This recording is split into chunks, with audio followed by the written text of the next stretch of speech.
let's talk about the heart chakra. The heart chakra is located right here in the center of the chest. It opens out both front and back. We forget that there's a backside to the chakras sometimes. Don't forget that there's a backside to the chakras. And so the color is green for this for the heart chakra, and the element is air.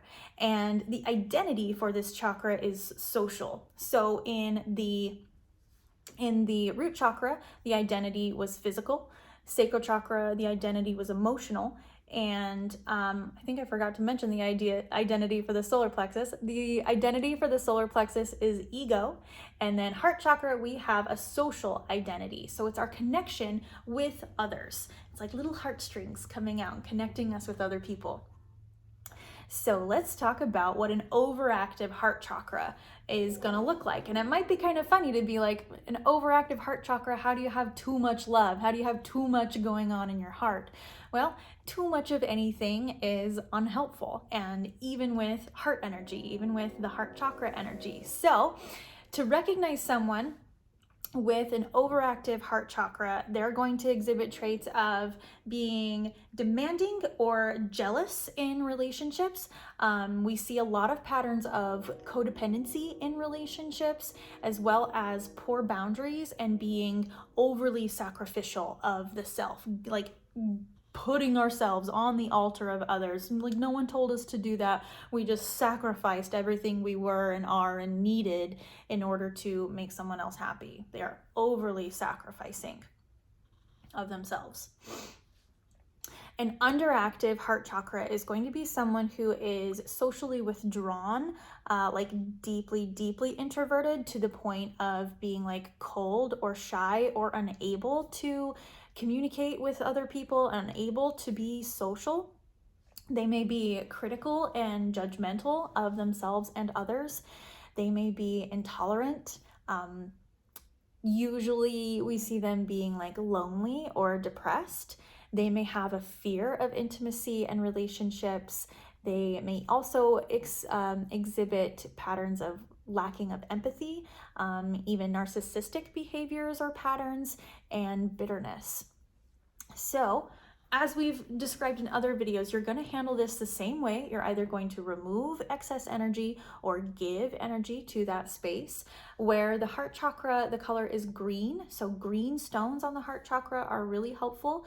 Green aventurine, malachite, jade, what are some other ones?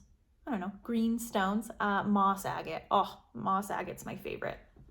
Moss agate for the heart space is just like, it's a hug from Mama Gaia right there. And also rose quartz. Rose quartz is a very, very helpful stone for the heart chakra. I will actually often put rhodonite on people's heart spaces because rhodonite is the stone of compassion. And usually people are lacking in compassion, especially for themselves. So I put rhodonite on the heart chakra a lot. A person with a balanced heart chakra is going to be compassionate, loving. They have a lot of self-love. They have healthy boundaries with themselves and others. They are just overall peaceful, balanced people. They have a healthy immune system, healthy lungs, healthy heart, healthy back. And the people with a healthy, balanced heart chakra are able to forgive, even if they don't have an apology. That is a marker of a healthy heart chakra. The heart chakra is shut down by or influenced in a negative way, in a less fun way, by grief. And the antidote to grief that I have found is compassion, just being really, really, really gentle. And if you or someone you know is experiencing grief, don't let that create more problems than it needs to. Experience your grief, feel your grief, know that it's not going to last forever and there will always be ups and downs of that grief. I hesitate saying that the heart chakra is shut down by grief because grief is such an intimate thing, and I don't want to send the message or make anybody think or believe that if they have grief or they're experiencing grief that they're shutting down that emotional center in their body or that energy center in their body. It may be affecting it, but it doesn't mean that you're doing anything wrong or bad. Feel that grief. Remember that grief sits right next to love. We wouldn't grieve something if we didn't love what we had while we had it.